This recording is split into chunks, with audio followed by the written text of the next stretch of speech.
Back to the bloody steppes of Crimea, 1854. Looking at some units in a part of the Balaclava battlefield.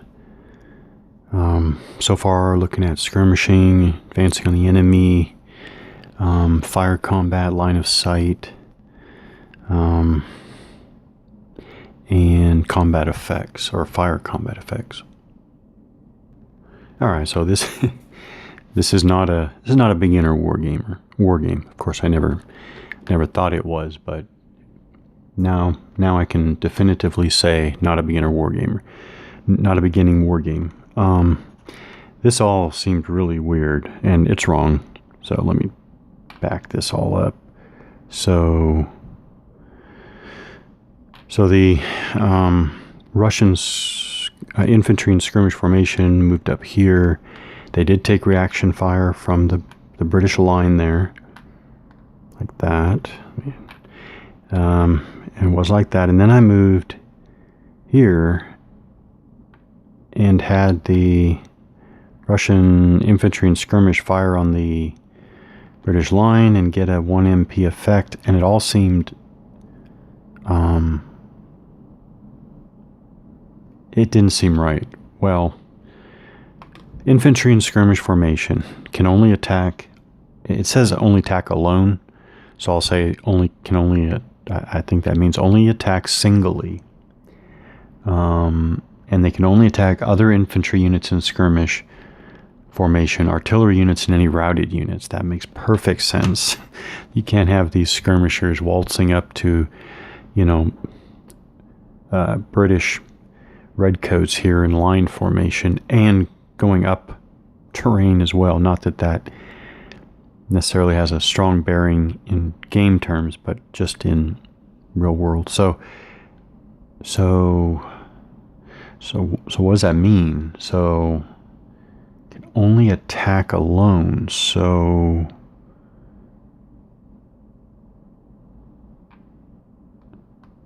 why would you even get... So why would you even... So why would you advance? Yeah, why would you advance?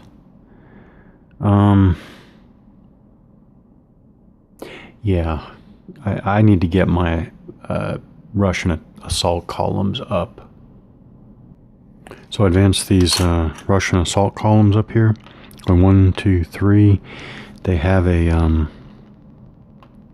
movement allowance of 5. Now's the time for me to check artillery reaction fire, because if they can do that, they're going to go ahead and fire down from the heights here, if there is artillery reaction fire. Okay, so there is artillery reaction fire, which was a bit misleading, because under the reactions I didn't see it listed, whereas under the actual chapter on artillery fire, it clearly says artillery units can shoot during the activation of the opponent as a reaction to his actions. So we have these marching Russian assault columns. So this should be interesting. This is the +2 range band. So nothing for terrain effects chart. Target formation. They are an assault column. So -1. Firing after movement, no. Firing cavalry, no. No. Modifier encounter. So we're at +1. +1. Yeah, I hope my math here is correct. No. So, something I don't see is density. There are 15 strength points in that hex. No target density modifier. Huh.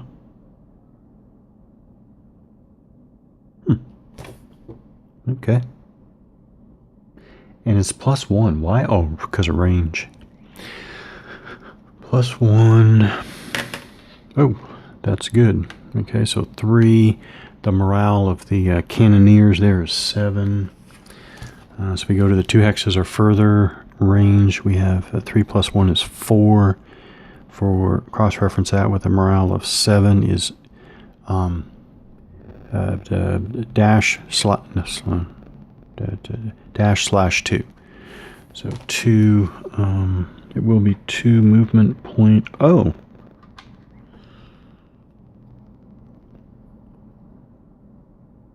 Yeah, okay, it must be the whole stack. Okay, but now what? So we have a 2... Yes, we do. 2 movement points. So what is... So I think I have to check. See, I do have to check, because if morale's really low, you're causing disorganization. As a matter of fact, if it's... if the morale is 5 or less, so we do have to check the morale of the... That's 6. Okay, so it is 6. So they're okay there, but they're also... I mean, the 2 MPs uses up the rest of their movement allowance. So you could also say the artillery fire stopped the advance there. Artillery is marked with the reaction. Yeah. Wow, that was horrible. All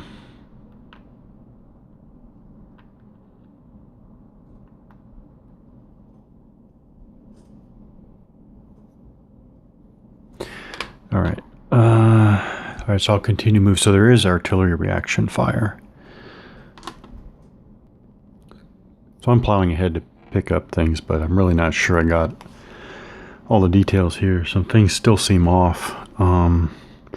So these way back here, these Russian two assault column units. Total strength, I'm not going to look it up. It's something like 17 or something like that. They moved all the way up here, expending 4 movement points. The British line here, strength I think is 6 or 7. I think it's 6. They conducted reaction fire. Pretty bad. They rolled an 8, but it was -2, -1 for range, minus another one for the target being an assault column, which resulted in 1 movement point cost, which is, I mean, they hit their 5, they hit their limit. Their marked reaction fire.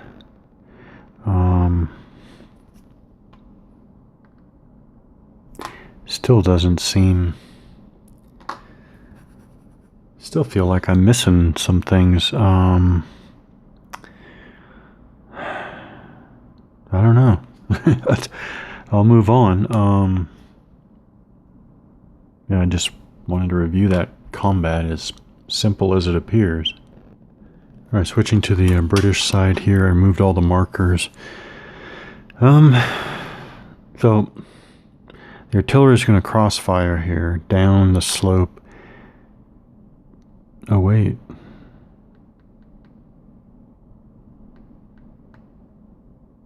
No, it works because of the elevation change.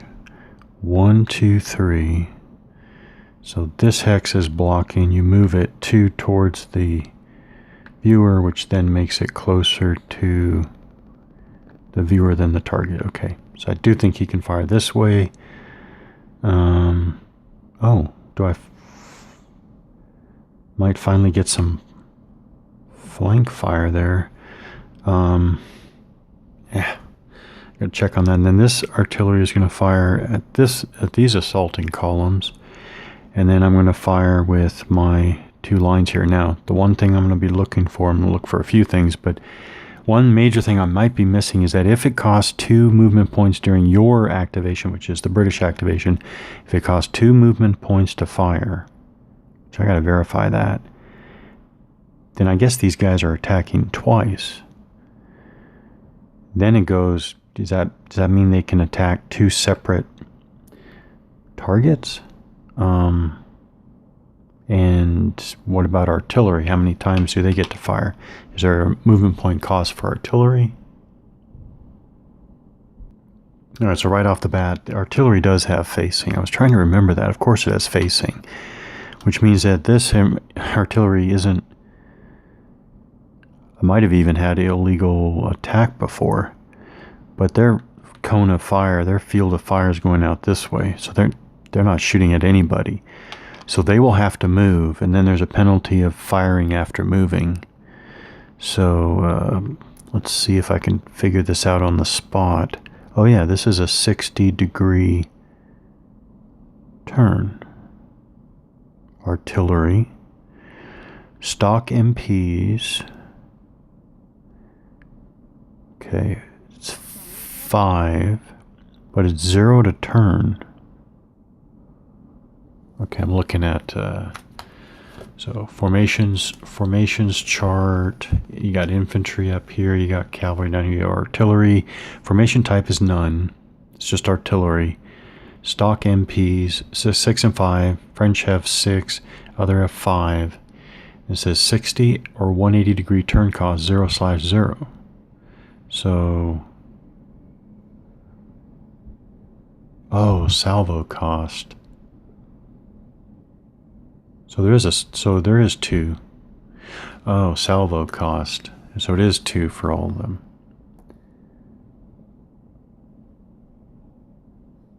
2 for, okay, so back here, salvo cost 2.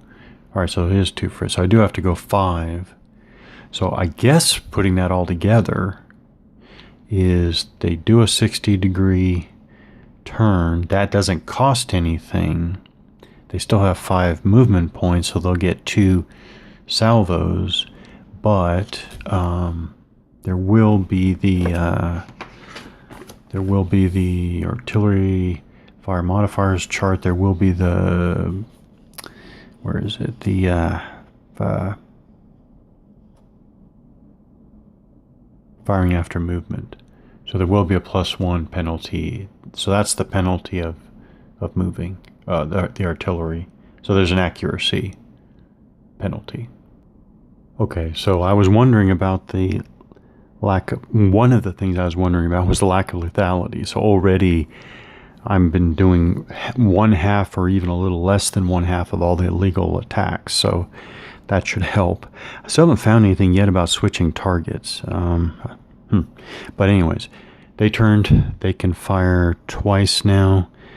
This should be flank fire, because I think even column formation have 2 front, flank, and 2 rear. So there's going to be, it's third range band, so that's not good. That's plus. So there are going to be some modifiers that don't help here. No terrain still. It's assault -1. That's good. Assault column. I shouldn't just say assault. Assault column -1. That's good. That's that offsets firing after movement. Firing at cavalry, a single artillery unit, no. Modifier and counter, that's the +3. +3.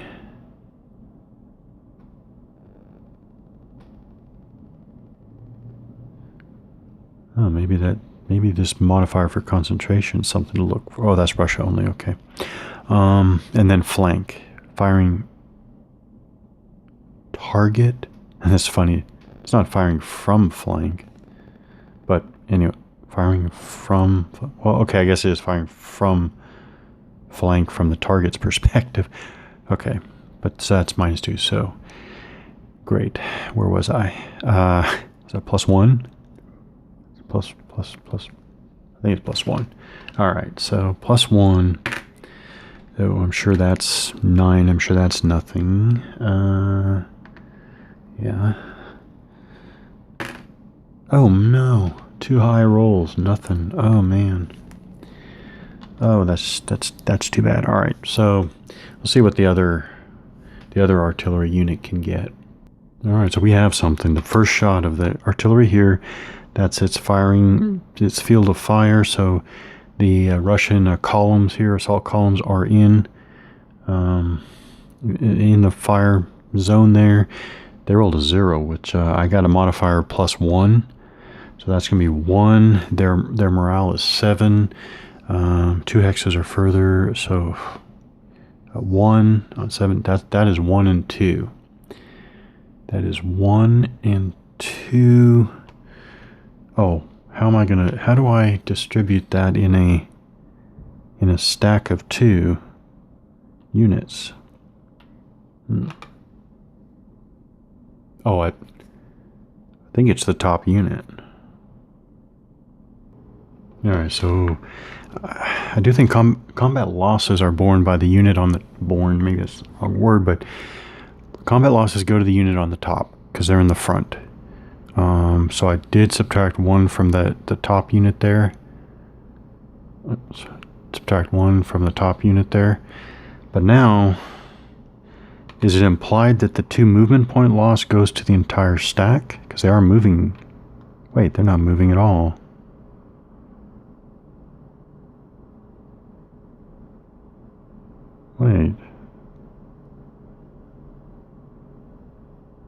Wait, why are they getting... Huh?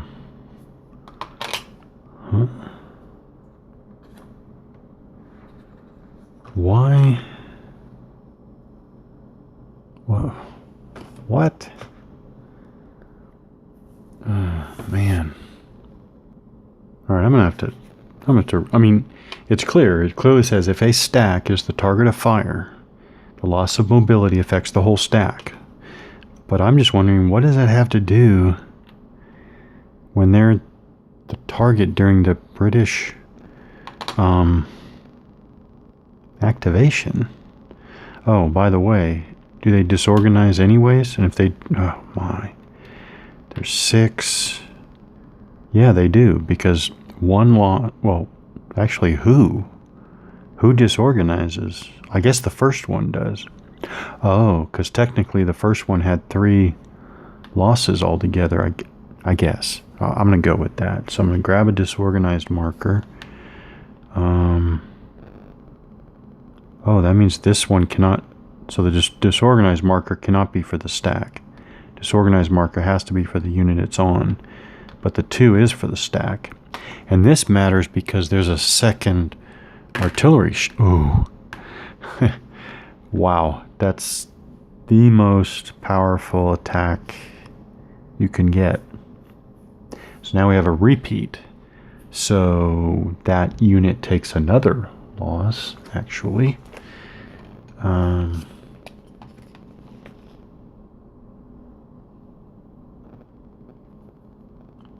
still trying to figure out where are the morale effects. I know morale is significant for assault anyways. So now we go to...